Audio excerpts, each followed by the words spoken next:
Welcome to the Bringing the Human Back to Human Resources podcast, the podcast all about the delicate balance between people and business, and quite literally reconnecting the two. My name is Tracy Rubin, and I've spent nearly my entire professional career in HR.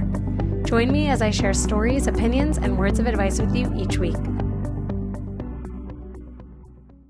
Hey everyone, welcome back. Thanks for being here. Don't forget to rate, review, and subscribe. Right before we get into this episode, I will just mention that this is podcast only. So if you were thinking of watching on YouTube or you're on YouTube right now and you don't see my face in real time, it's because I just couldn't. You know that feeling when you just can't get in front of the camera? That was me today. So just podcast only for this week. And again, don't forget to rate, review, and subscribe. If you think someone will enjoy this episode or maybe would enjoy this podcast, you should also share it with them. I would love that. This week, I want to talk about cancel culture. And I want to talk about it because actually recently, if you keep up with the news at all, Google's head of diversity strategy recently was exposed for having a blog that posted very anti-Semitic things. And I think there were also some homophobic statements made as well.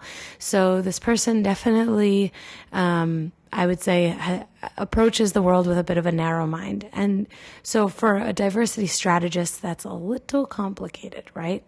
But one of the thoughts that I had was, well, he made anti-Semitic remarks, but is firing a person the way to go? Is firing a person the way that we solve these problems?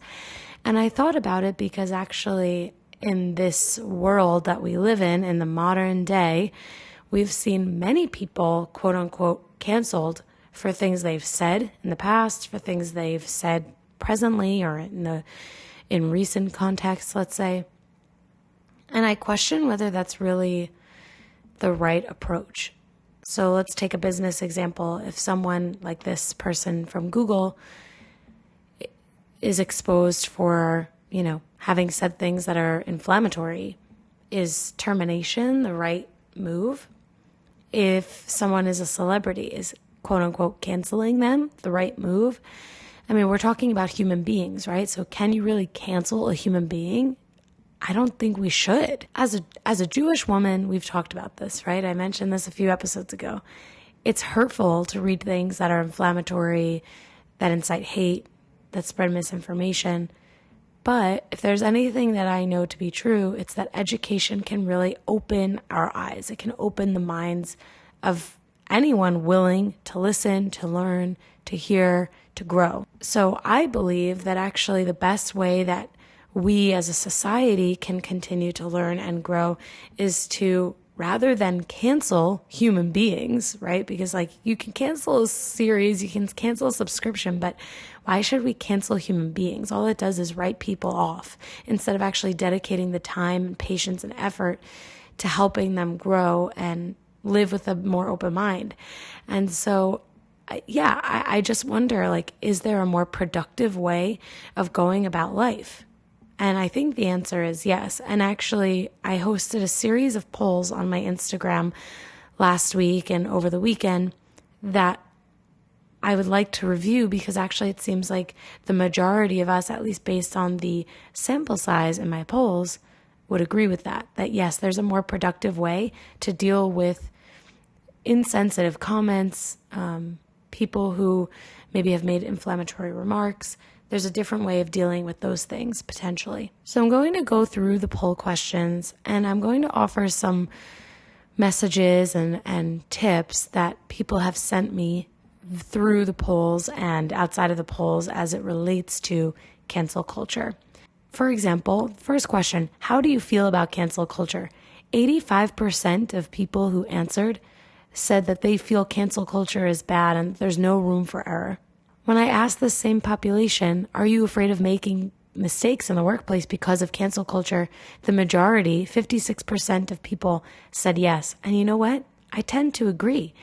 It's scary, right? Because you don't know if you say something that is perceived the wrong way, will you get in trouble? And actually, I think this is where inclusivity and psychological safety, all of that comes in, right? But that doesn't mean that we don't lose the fear of making a mistake, or lose the fear of getting in trouble for asking a question that might be perceived as insensitive or closed-minded or whatever that might be. But actually, it's through questions and conversations that we learn the most, right? So in order for us to make fewer mistakes, we have to be more open with each other. We have to have more conversations. When I asked the same group of people who have been polled if they believe cancel culture and performative activism are related, 80% of people said yes.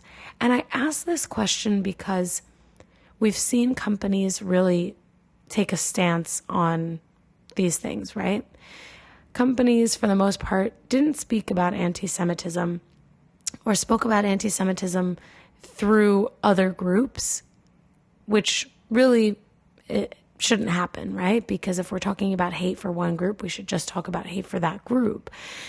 But it made me think about, well, it's a good thing if companies don't talk about it just to talk about it. I think it's better for a company to stand up for something or against something because they actually believe it or because they actually mean what they say, rather than just standing up to stand up.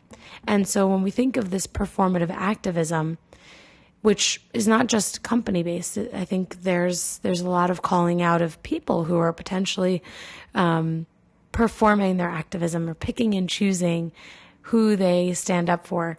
And so when we think of cancel culture related to that, my thinking in this 80% is that people believe that because of this fear of being canceled, there's this activism or performative activism. And I certainly don't want to assume that way, because I think that companies and organizations have done a really nice job of standing up against hate for marginalized groups overall.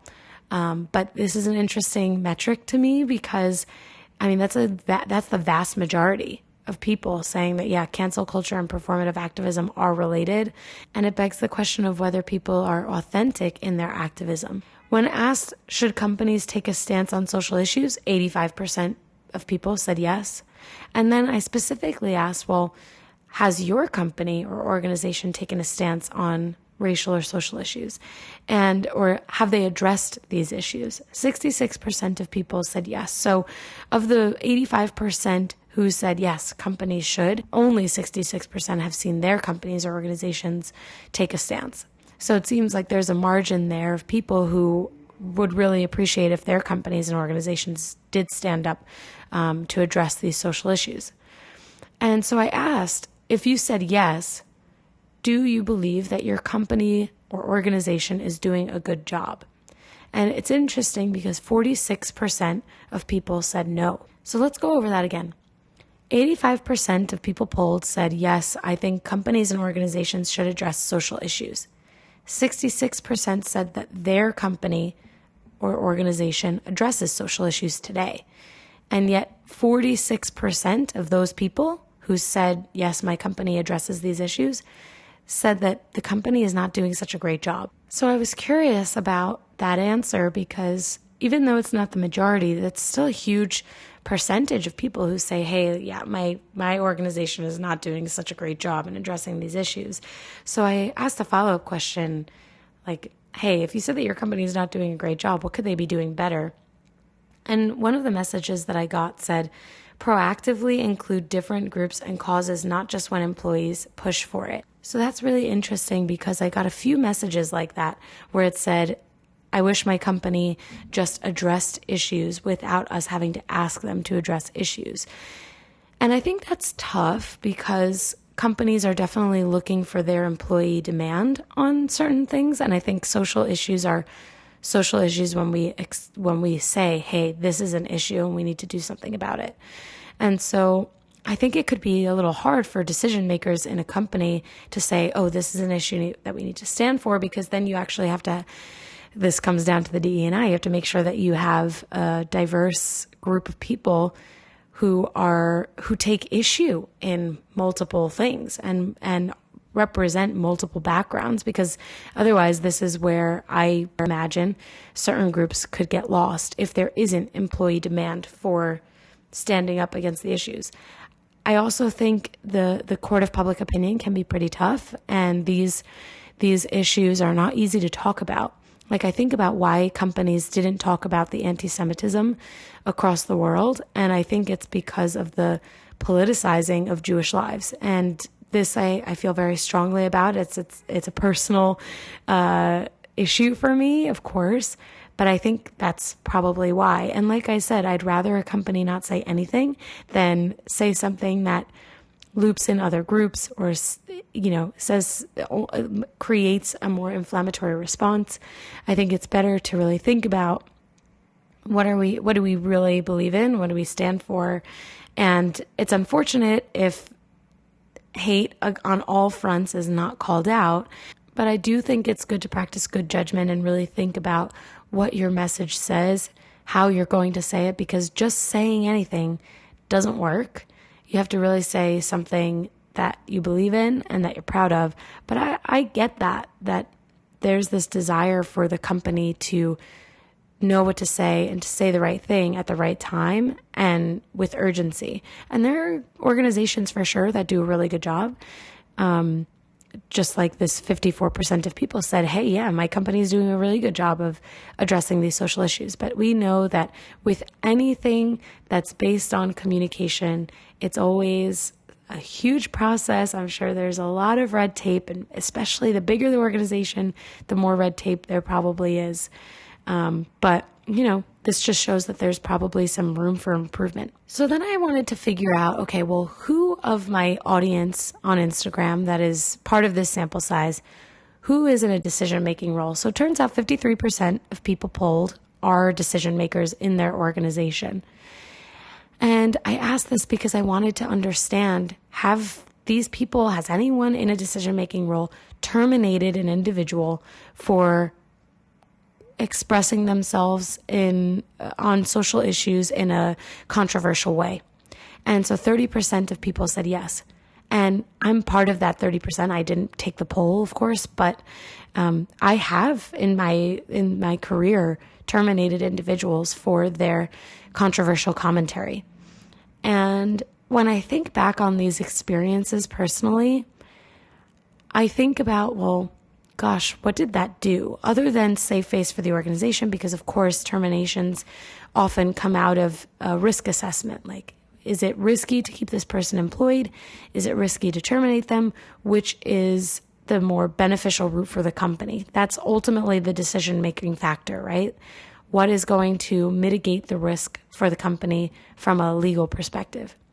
And in most cases, it's terminating the employee because potentially they've created a hostile work environment or there's been a formal complaint, and the employee, the reporting party, is potentially looking for a certain kind of action from the company. But I've been thinking about this. Like, is that productive? This is cancel culture, right? When we terminate someone for their commentary, I'm not talking about physical violence or harassment. I'm talking about making a comment that's controversial or making a comment that makes people upset. Because feeling upset is different from being harassed, right? It's different from being targeted. And I think as an HR professional, I think it would benefit the world if we looked at these things differently. But I think one of the problems is that as long as there's threat of litigation from employees, I don't know that it'll be possible. Let's take a hypothetical situation, and I will use employee A and employee B. So let's say employee A makes a formal complaint against employee B because employee B says something that feels racially inflammatory. Maybe they say something like, all Jews are rich, which is not true. It's a stigma, it's misinformation, and it's inflammatory. And I use this example because I'm Jewish and I don't want to offend anyone else, so I'm just going to use my own population. So employee A makes a complaint. Employee B is at risk of being terminated because there is clearly unprofessionalism there, it's inappropriate, and it could make the other person feel uncomfortable. Is the right approach to terminate employee B? I don't think so, but we probably would. So this begs the question of what could we do differently? And so I offered some kind of like this or that questions on what could we be doing differently instead of terminating someone. And so some of the ideas were education, training, employee resource groups or ERGs, apology, like a written apology from the employee, demotion, or a write-up. Now, obviously, in all cases, write-ups are not made public. So if we're thinking about how we can rectify the issue with the complaining party, the party that's saying, hey, something needs to be done about this, this is not okay, a write-up is probably an additive, right? So we'd probably take one stance and then write the employee up for unprofessionalism. Employee resource groups, they have become super popular because they help fight burnout. They give employees something outside of work to be proud of. And certainly I could see this helping. Like when we think back to this Google experience or situation, actually, there's an employee resource group for the Jewish employees at Google. And so some of the suggestions are like, this head of diversity who has since been demoted, not terminated, has since been demoted, that he should be going through education outside of work, like a coursework. Some of the messages that I received is that people who make comments that are inflammatory should be taking college courses on the subject matter that they are closed-minded to so that they can expand their understanding and their knowledge. And so that's something that actually I think Google should really do for this head of diversity. I think they should actually send him to take classes on Jewish history and Holocaust education, because clearly, based on some of the statements that he made, he doesn't have a lot of information. These thoughts on what could we do instead of terminating, I think are really good ones. Education and training were huge, and then again, the ERGs. When I think it comes to demotion, it's something, right? It's a public display. But one of the things that I think demoting does is brush away the problem and it moves the issue around. It moves the problem around instead of addressing it head on. And certainly employee B in the situation that I gave as a hypothetical, or in this situation with Google, maybe they got a write-up too, right? Maybe employee B would get a write-up. Maybe this head of diversity strategy will be written up as well.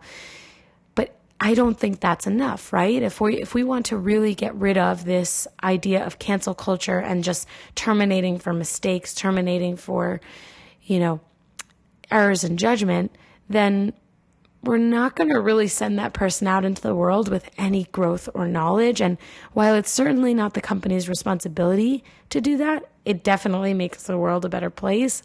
And so I think that there's a real opportunity here for sensitivity training, for specific assignments on understanding and learning about the group, again, that the person has potentially offended or spoken out in a way that is ignorant or narrow-minded.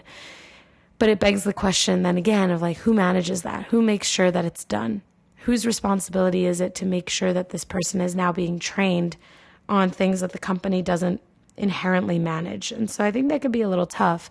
But in an ideal world, I think an employee would not just be moved around or just written up, but actually that they have an opportunity to change and learn and grow. And it seems like the majority of those polled and those who answered my poll questions agree on that point. So I asked a couple final questions here. And one of the questions that I thought was really interesting was, do workplaces invite differing opinions on social issues? And 62% of people said no.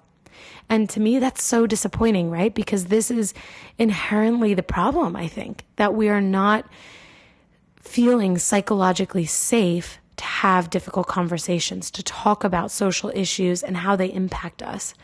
And I've definitely seen that. I've definitely felt that firsthand as someone who brought up anti-Semitism in her workplace.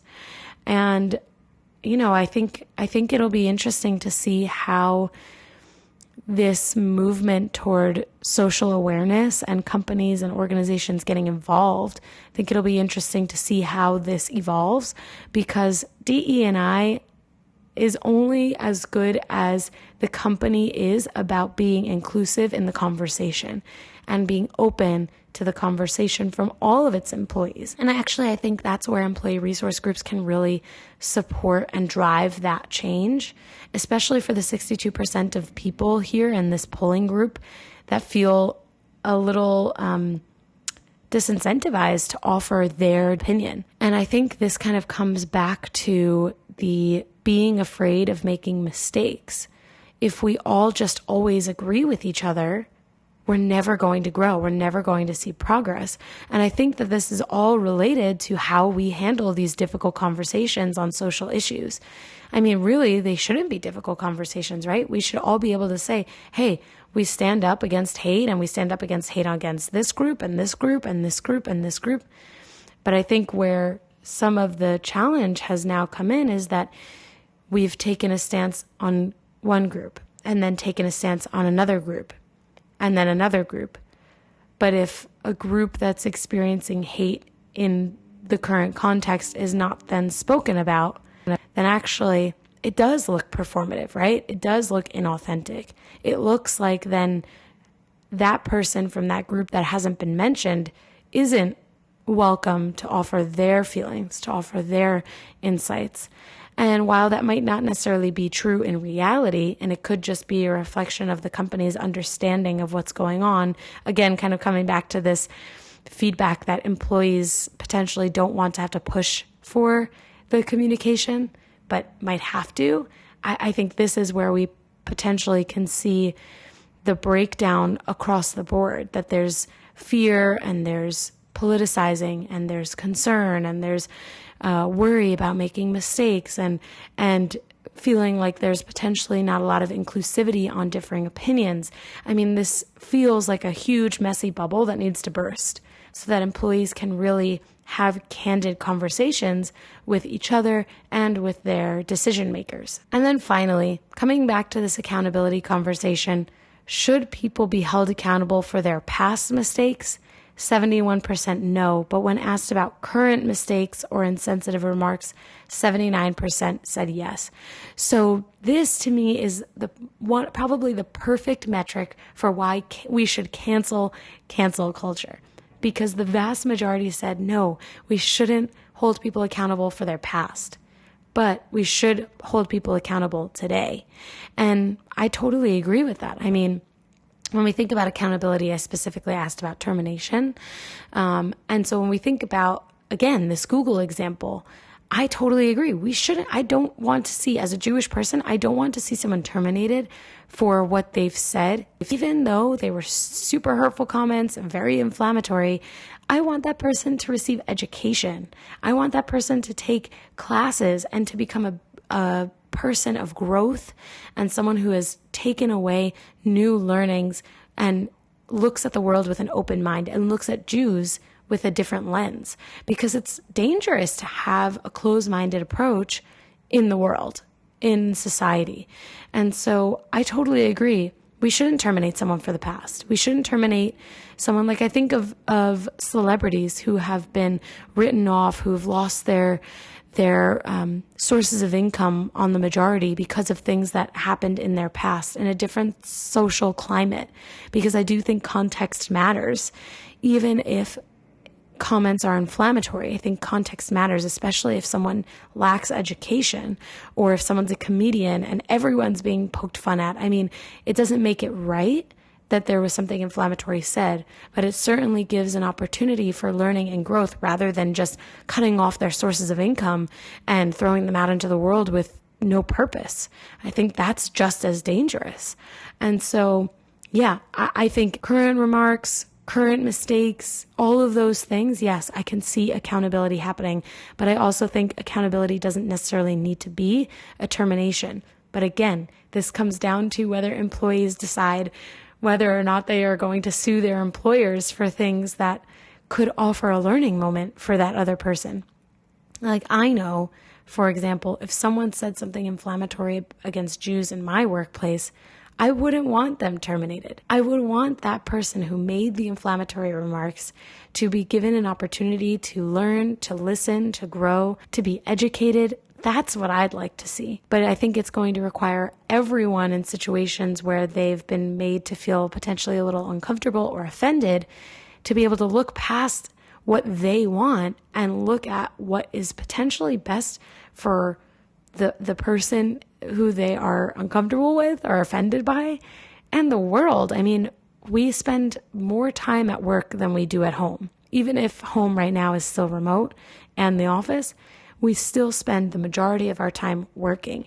And we need to really own that that is our societal experience. That is our experience as human beings on this planet, is that we are potentially defined by the work that we do. And I think that we need to do a better job of preparing people for quote unquote the real world, so they're not just being terminated for mistakes and thrown out into the world ready to make the same mistakes. And sure, people learn things from being terminated, but they potentially then hate that group even more. And I just don't think it's productive. So I agree with the majority of the polls and the answers that were submitted here. I do think that this situation with Google could start a movement. Like if Google says we're going to have this person educated because that's why we didn't terminate him, that's a wonderful thing. And I think every company should follow suit. Opinions are opinions, but we can offer context, we can offer understanding and education and learning in order to help that person form better, clearer opinions that are based on facts, that are based on information that isn't inflammatory or misguided. So I do think as an HR professional, I want to challenge the status quo as always, but I do think that there's a lot of opportunity here. Companies have the opportunity to change the way society works. So instead of canceling human beings, we can educate them, we can help them learn and grow and hopefully make the world a little bit of a better place every single day instead of just writing people off, because that's never so great. I hope that you enjoyed all of those statistics. I really enjoy doing the polls on my Instagram, so I highly encourage you to follow me on Instagram if you don't already. Thank you all so much if you are listening and you did participate in the poll. I hope that it's helpful to hear some of my insights. I don't know how long canceling human beings can go on, because at some point, at some level, everyone is going to make a mistake and we can't just cancel everybody. So unless we had to cancel everybody in order to get to this place of having candid discourse, I think we should just start it now. So if you're a decision maker, if you're an HR person, I hope that you think a little bit differently about how you drive accountability with your population, and maybe you inspire others to think differently too. So with that, I will leave you and I will see you next week. Thank you so much for being here, and I hope to see you again soon. Don't forget to rate, review, and subscribe. Follow me on Instagram. I'm HR Tracy, TRACI, and I will see you soon. Bye.